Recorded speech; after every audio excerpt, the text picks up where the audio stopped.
जीत fix.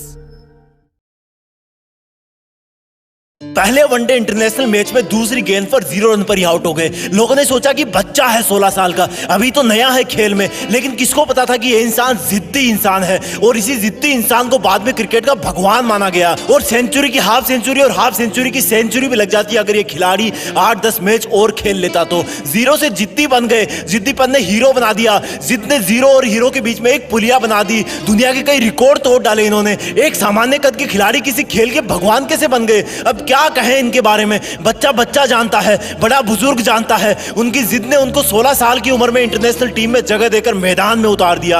एक question पूछूंगा मैं आज, तुम अपनी लाइफ में कितना बड़ा पाना चाहते हो? अब वो चाहे सफलता हो, पैसे हो या फिर नाम हो, सोच के बताओ। अल्बर्ट आइंस्टीन जितना बड़ा, जिनका नाम अभी तक किताबों में चलता आ रहा है, और जब तक इस पृथ्वी पर जीवन रहेगा और जब तक विज्ञान है ना, तब तक अल्बर्ट आइंस्टीन की छाप कोई विज्ञान की किताब से नहीं हटा सकता। अरे पृथ्वी भी रहे या ना रहे, लेकिन उनके साइंस के फॉर्मूले तो हमेशा ही सच रहेंगे। ऐसा कैसे हुआ? स्कूल में मंदबुद्धि कहा जाने वाला विद्यार्थी इतना बड़ा इंसान कैसे हो सकता है? क्योंकि उनमें जिद थी कि मैं अपने हिसाब से पढ़ूंगा, अपने हिसाब से खोजूंगा। जिद थी कि बस करता रहूंगा। बनना चाहते हो इतना बड़ा? वापस आते हैं अपने कंट्री में। ज्यादा पुरानी बात नहीं है, रतन टाटा जी ने एक कार लॉन्च की इंडिया में, नहीं चली, घाटा होने लगा। जब ज्यादा घाटा होने का अंदेशा हुआ तो अपना कार व्यापार बेचने चले गए किसी और कंपनी के पास ताकि और लॉस ना हो। वहां मीटिंग करी, मीटिंग में जवाब मिला कि जब आपको कार व्यवसाय के बारे में जानकारी नहीं है तो क्यों करते हो कार व्यापार? डील वहीं पर छोड़ दी। वापस आते टाइम रास्ते में सोचते रहे कि बहुत हो गई बेइज्जती, अब मैं दिखाता हूं कि टाटा क्या चीज है। मेहनत करी,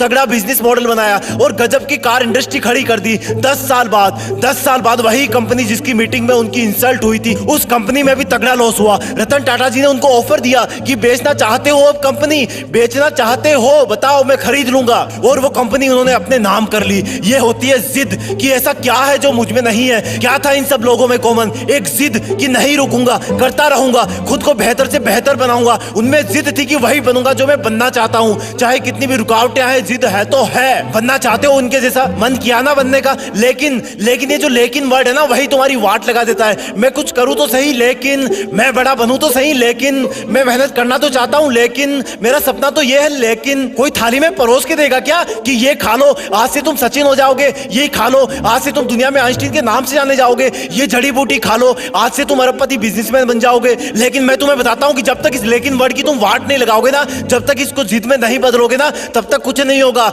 लेकिन पहले ये बताओ कि क्या खास था इन लोगों में? सोचो, क्या उन्होंने अवतार लिया था? क्या वो प्रकट हुए थे? क्या खास था इन लोगों में जब वो दुनिया में आए थे? वही हाथ पैर, वही आंखें, नाक कान मुंह पेट गला सब कुछ वही ना। उनके शरीर में भी इंसान का ही खून था ना, वही मिट्टी का शरीर था ना। क्या ये सोने चांदी के बने थे? क्या ऊपर वाले ने इनके कान में कोई गुप्त मंत्र फूके भेजा था कि जाओ तुम सचिन बनोगे, जाओ तुम रतन टाटा बनोगे, जाओ तुम आइंस्टीन बनोगे? चलो एक और एग्जांपल देता हूं। जब तुम्हें एक दिन के लिए कोई रूम में अकेले बंद कर दे तब तुम क्या करोगे? जब तुम्हें एक हफ्ते के लिए रूम में बंद कर दे तब तुम क्या करोगे? और टाइम पीरियड बढ़ाऊं, जब तुम्हें एक महीने के लिए रूम में अलग थलग बंद कर दे तब तुम क्या करोगे? नहीं, अभी भी नहीं हुआ। अगर तुम्हें 1 साल के लिए किसी काल कोठरी में बंद कर दिया जाए तब तुम क्या करोगे? जान निकल जाएगी ना।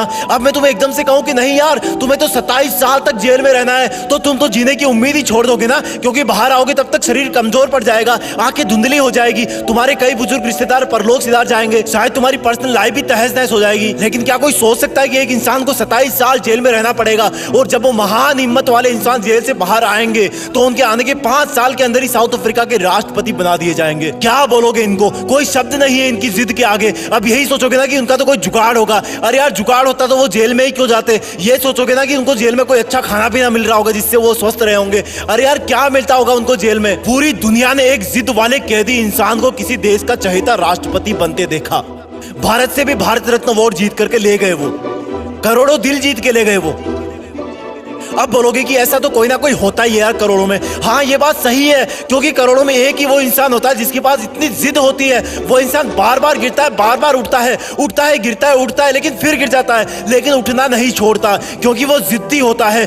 जिद, सिर्फ एक जिद होती है उनमें, बाकी सब सेम होता है। वो हम सब जैसा ही पैदा होता है, लेकिन जब दुनिया से जाता है ना, तो दुनिया का बच्चा बच्चा उनको मिस करता है। हर न्यूज चैनल, हर अखबार उनके जाने का गम करता है कि हमने एक महान इंसान को खो दिया। अब शायद कोई ऐसा नहीं कर पाएगा, क्योंकि वो मानव से महामानव बन जाता है, क्योंकि वो मेहनत करने की हदें पार कर जाता है, काम करते रहने की जिदें पार कर देता है। वो एडिसन की तरह बल्ब बनाने के लिए हजारों बार फेल हो जाता है, लेकिन फिर भी जिद करता है कि रुकना मेरा काम नहीं, जब तक यमराज ना आ जाए तब तक आराम नहीं। यमराज भी आएंगे तो बोलूंगा कि सर थोड़ी सी मेहनत और कर लेने दो प्लीज। जिद मत छोड़ना मेहनत करने की, हद पार कर जाना जिद करने की, तभी बनोगे महान, तभी रखेगी दुनिया तुम्हें जाने के बाद याद। लेकिन इस लेकिन वर्ड को ना तुम डस्टबिन में फेंक देना, अपने आप से जंग के लिए माथा टेक देना, जिद में खुद को झोंक देना, अपने आलस को ठोक देना।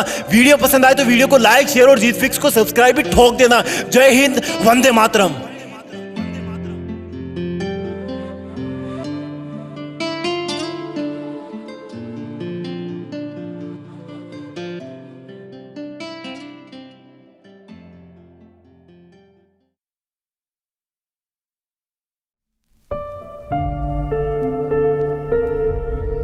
जीत फिक्स।